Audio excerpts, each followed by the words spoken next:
All right, so this endocrine lecture, we're just going to start off by talking about cell communication, so some basic pathways for messages to be sent between cells. Some of them we've talked about before. For instance, this first one, where we have an ion channel that's connecting cells together, and this is called a gap junction, where it's a direct cell-to-cell signal, such as one might be found in areas where there's a lot of coordination necessary, such as cardiac muscle. So you want to have all those muscles contracting at approximately the same period of time, so you might have an ion channel that can connect them so that they can really quickly signal between those cells. All right, so the next one, or next level of signaling would be considered contact dependent, where a contact dependent signal would be a signal like when we have contact inhibition in cancer or in non-cancerous epithelial cells, and cancer cells are missing that. So as they touch, they stop growing. And that can happen because right here you can see there's a receptor that attaches to a signal molecule that's in the membrane of the cell that's nearby, and so that receptor touches the signal only when those cells are close enough for that to occur. Another example would be leukocytes during an immune response. And if you haven't done it already, you really should go and check out the video called Life of the Cell, and it's a really neat video about leukocytes as they're moving towards making some sort of immune response. So you can see some really interesting cell work during that time. I don't think there's a specific contact-dependent signal, but it still is just kind of a neat video to get an overview of cells in general. All right, so next step up is a paracrine signal, or paracrine communication, where paracrine communication would occur, let me finish that word, where paracrine communication would occur when the signaling molecule, this guy in the center, sends a signal, but only to the cells that are really nearby.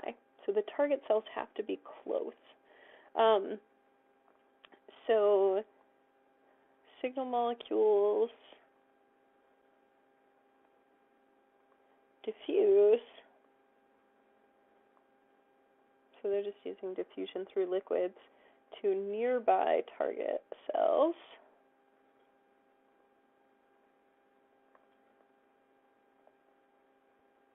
So this doesn't include something like blood. They don't have to move very far. They're just moving in the interstitial fluid between the cells. They're really close by.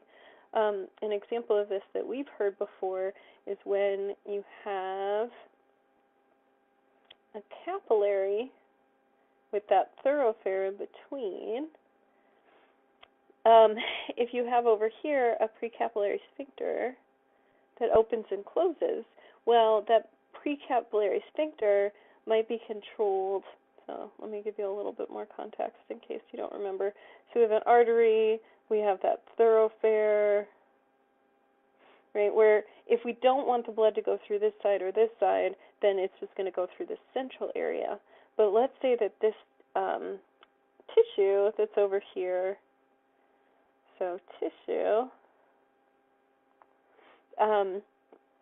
cells send a signal that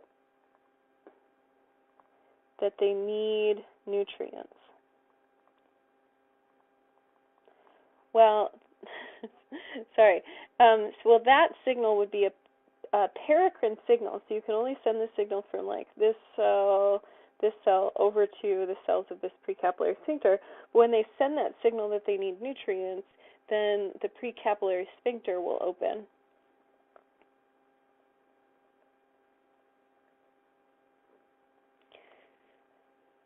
Right.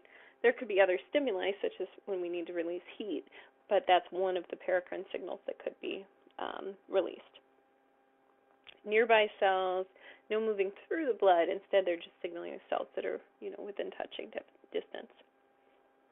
All right, next one is endocrine signaling that we've been talking about a lot. So when we're using a type of endocrine communication, then this is when we're using a chemical signal like a hormone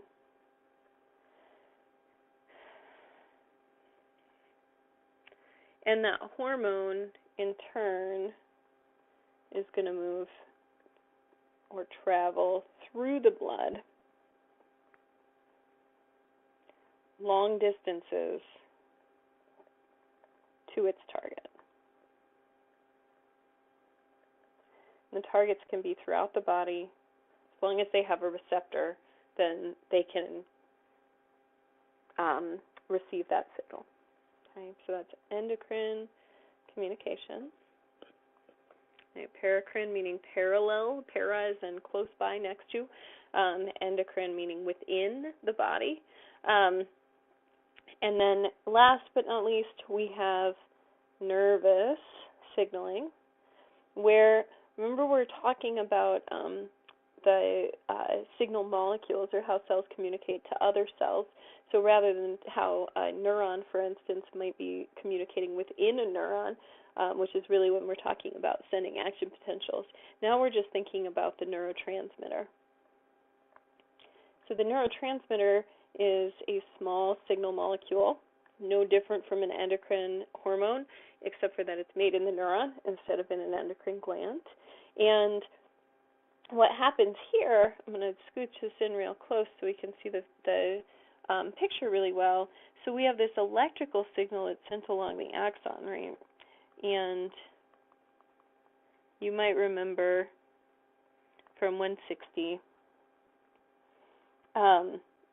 that electrical signal is mostly about membrane potential and changing that membrane potential in order to send an action potential.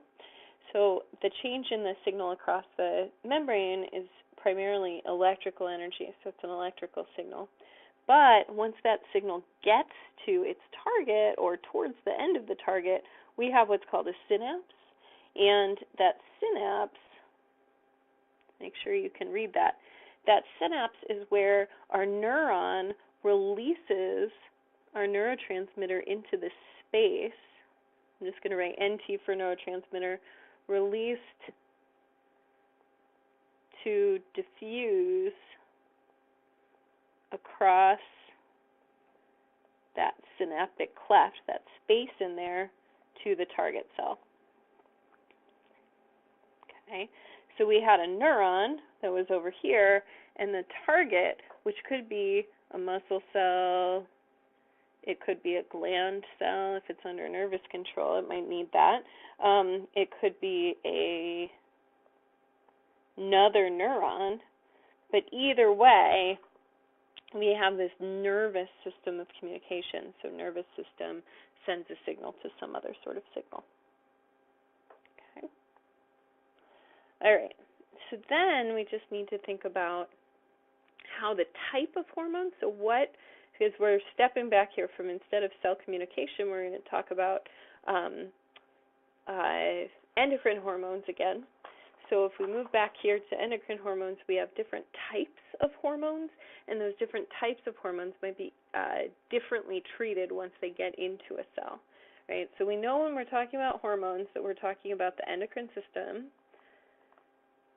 So that's going to impact how our signaling works, and then as opposed to, say, the nervous system, neurotransmitter.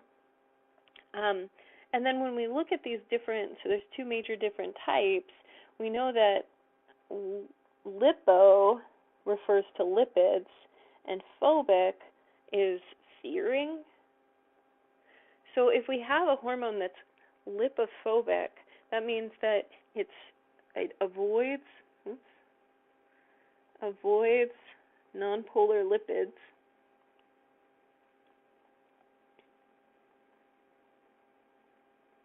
And one of the many reasons that it does this is because these are generally made of protein. And if you remember the basic structure even just of an amino acid, let alone all of the other components that are attached to it, they always have these carboxyl groups on them, then they're attached to a central carbon, and they have this amine group. Well, that means that both here and also here, they've got some polar areas, and polar areas are not super into staying attached or staying near nonpolar areas. So they're made of protein, these a chain of amino acids, and they can't get through the membrane.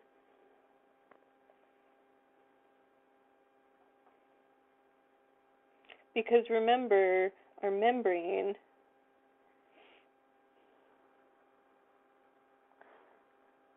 is made of phospholipids, and those phospholipids effectively create a barrier by pointing their nonpolar tails towards the center of that layer, and so those molecules that are polar can't get out. Okay, so I'm just going to scoot ahead again and identify this other type of hormone, which is a lipophilic hormone. So a lipophilic hormone is a lipid-loving molecule. Right?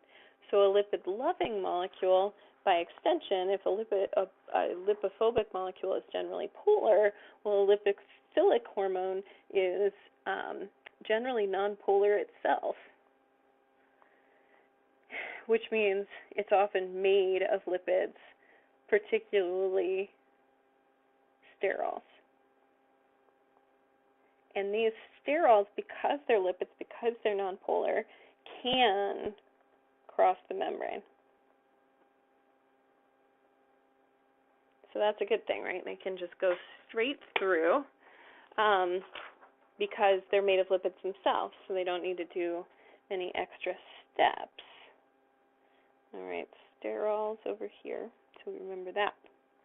All right, so heading back over here, we have these lipophobic molecules, so we're just going to walk through a generalized pathway of what a lipophobic hormone would do in order to send its signal, even though it can't actually get into the cell that it wants to send that signal to. So we're going to start over here with the cell that makes the hormone. Right, so that's our signal cell.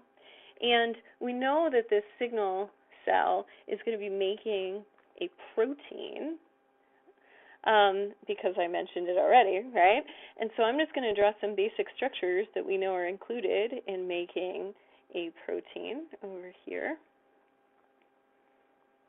And I'll label them in just a second. Feel free to forward it past this part if you're bored already.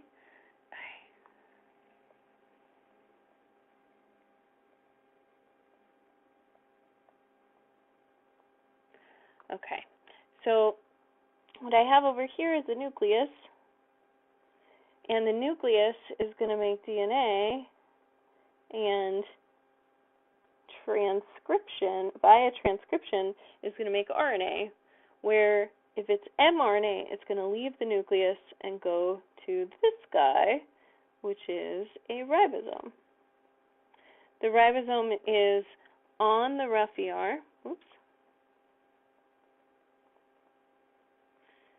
And it thereby, that ribosome on the rough ER, is the site of protein synthesis or translation.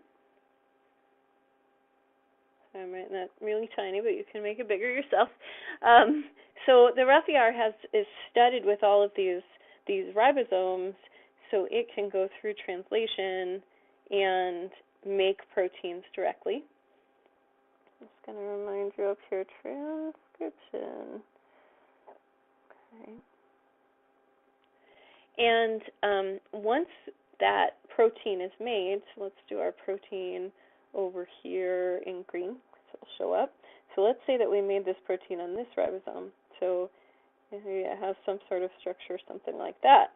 Well, it needs to be packaged up inside of a vesicle, right?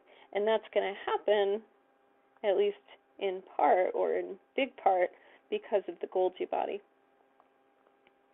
The Golgi body is going to take the lipids that were made from the smoothie R, and it's going to package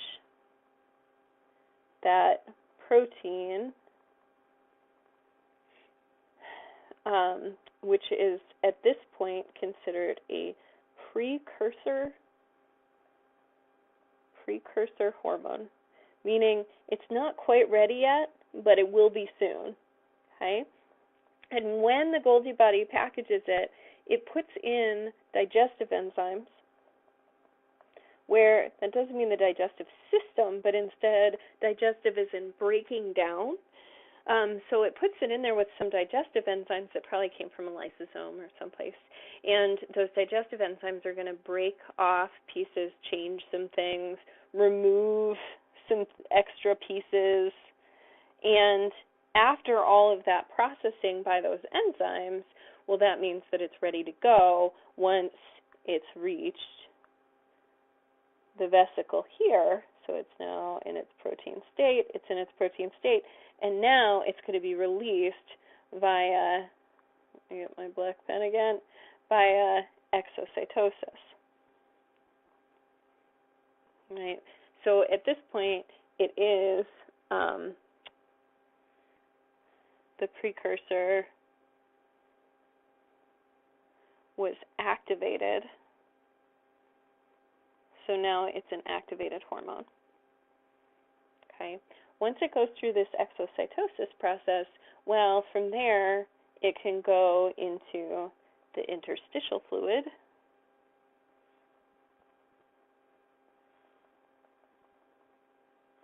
And from the interstitial fluid, it can go into the blood plasma. And then from the blood plasma, via the cardiovascular system, it's going to end up right here as this target hormone. Okay, so that's that same little cell, it's the same little protein, and it's just moved its way through that blood plasma via the cardiovascular system, which we know is our transporter, our main transporter. And here we go, lipophobic hormone. And you may recognize this next part because it's a direct figure from your Biology 160 packet. So this is the membrane of the target cell. And at that target cell, we have a receptor that's embedded within the target cell right here. So it's this big protein. And that receptor, when it attaches to our lipophobic hormone, will in turn activate the G protein.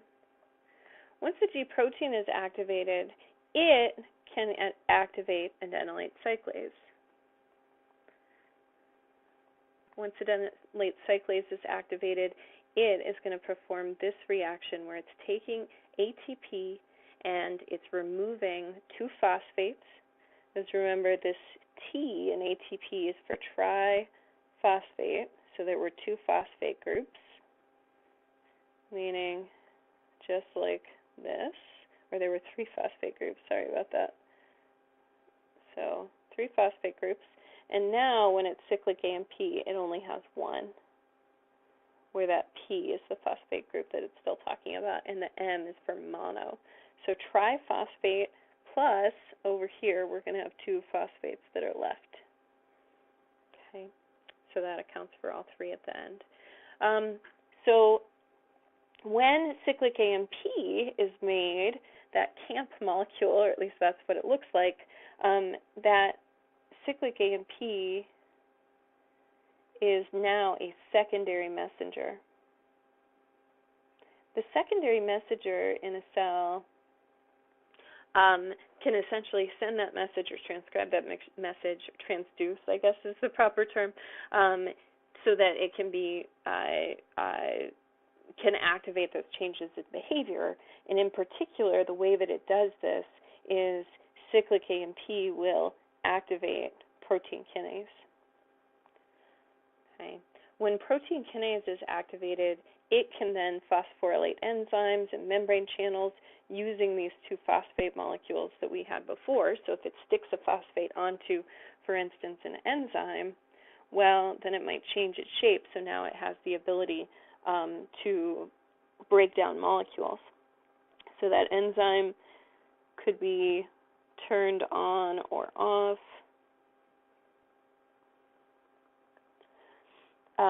A channel could also be activated or deactivated. If it's a gated channel, we could open or close it. Right? If we add a phosphate, then it just changes its shape. Right? And that can be turned on or off. You could also use the term activate or inactivate, depending on how much it can change the shape. Okay? This means that because this protein kinase is now activated, adenylate cyclase is now activated. In turn, this creates a big change of cell behavior at a really small level. Okay, so we're just going to note that amplification, which is that increase of signal at every level, amplification, this means that hormones in very small concentration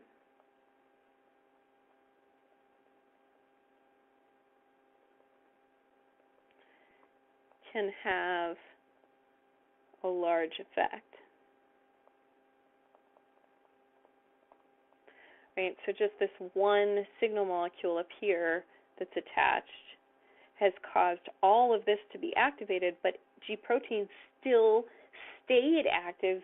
Adenylate cyclase stayed active and keeps making cyclic AMP, which in turn activates more protein kinase. So big effect at a really small concentration. And because of this, this can change. Oops. Why that's doing that. Let's write it over here. Can change cell behavior in seconds to minutes. And so that's a pretty fast change in cell behavior.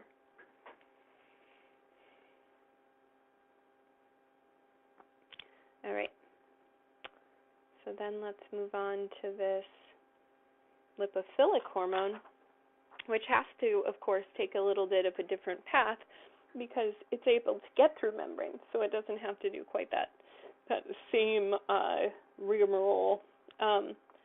So I'm going to start with same place I started with the lipophobic hormones, where we have this endocrine gland cell that's going to secrete some type of hormone. And because we're making a sterol, then in this case we don't need the nucleus.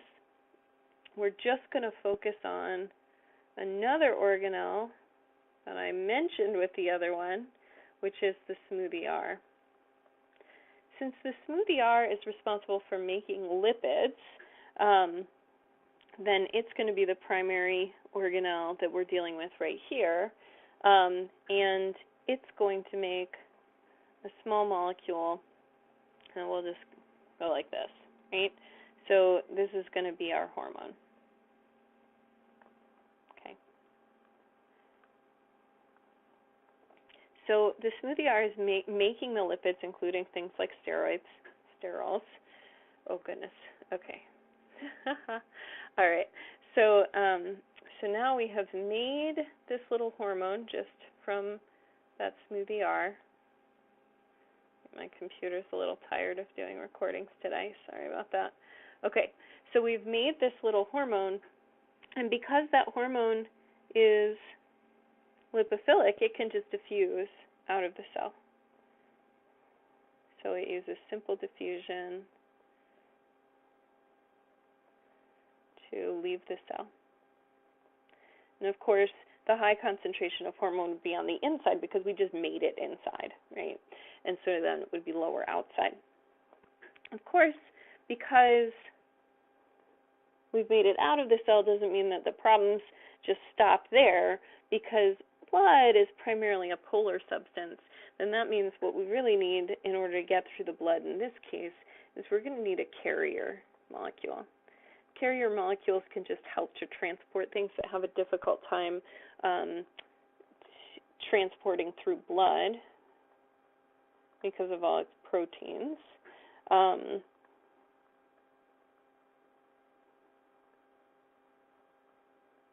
They can be reused once they've done their job. They drop off the molecule that they need to. In our case, it's going to head on through the blood, cardiovascular system, just like we had in those other hormones. So we have the organ, blood, cardiovascular system. And when it gets there, it's just going to release that carrier over here. Carrier can go ahead and pick up another molecule. So this cell that we've just arrived at is the target cell. And the target cell, because again we're still talking about a nonpolar cell or a nonpolar structure, it can just diffuse straight through our cell membrane into the cytoplasm, and then from there it often will still continue to diffuse right into the nucleus.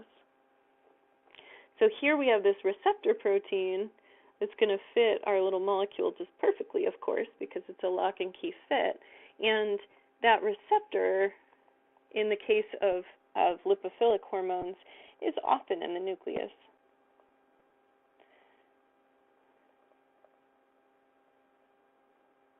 Often in the nucleus. Yes, that should say often. Sorry.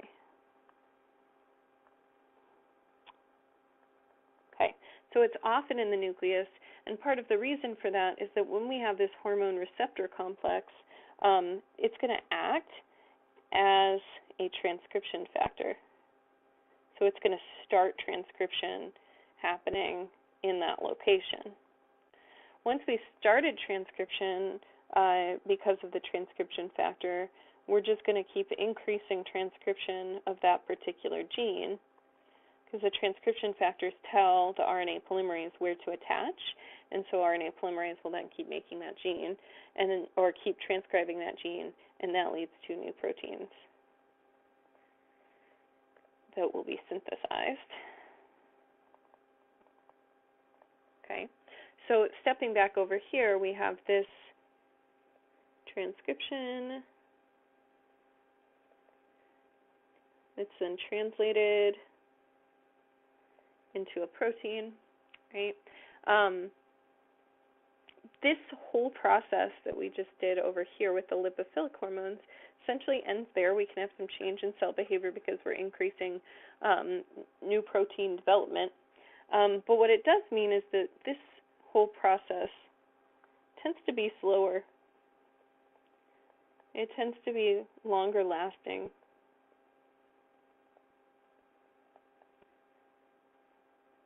And this is primarily because, number one, we don't have amplification to change that signal, send it really fast, but also because we didn't even start to do protein synthesis until all the way over here when we get to that second target cell. Whereas the other one, once it hit the target, it could immediately change the behavior because we've, instead of making our own proteins, they're going to just make proteins that were already, or sort of use the equipment that's already inside of the cell to send a signal that makes sense to that cell. All right, one last thing down here at the bottom, we have up and down regulation of receptors. Okay, so when we have upregulation, you guys already have done your case study on this, so I'm just going to go through it real fast. Upregulation means that there was not much hormone available to those particular cells or to that body system. And because there was not much hormone, this led to or leads to an increase in receptors. Now, on the opposite side, we could have downregulation, which is where an increase in hormones leads to a decrease of receptors. Right? And neither one of these processes is immediate. These are protein receptors, right? Receptors are proteins. That means we have to have the signal that throughout the body there aren't enough of a particular receptor, and then we have to make those proteins. So it's not immediate. It's not going to change right away. It could be on the order of days. And so this might take a little bit of time to get it just right. Luckily, we don't have to do a huge amount of protein synthesis during up and down regulation when we're on normal levels of these substances. When you add illegal drugs or things, or even prescription medications, then sometimes we're taking advantage of the up and down regulation slowness in order to get some sort of response. Okay, so we have in this demonstration over here of agonists and agonists, we start off with an endogenous ligand. So that's a natural hormone or neurotransmitter, so something that was already being produced in the body by the neurons or by some sort of endocrine gland. And then here we have a receptor. Okay. Typically what happens is the endogenous ligand will attach. That attachment will lead to an effect, and that effect leads whatever response that we were looking for in that body. There are two alternatives to that, which is if we have a chemical that is not the endogenous ligand, but it mimics that endogenous ligand. We call that an agonist. So it mimics natural hormone. And then this last one, which is called an antagonist, which instead of mimicking the natural hormone, it's going to stop the response of the natural hormone.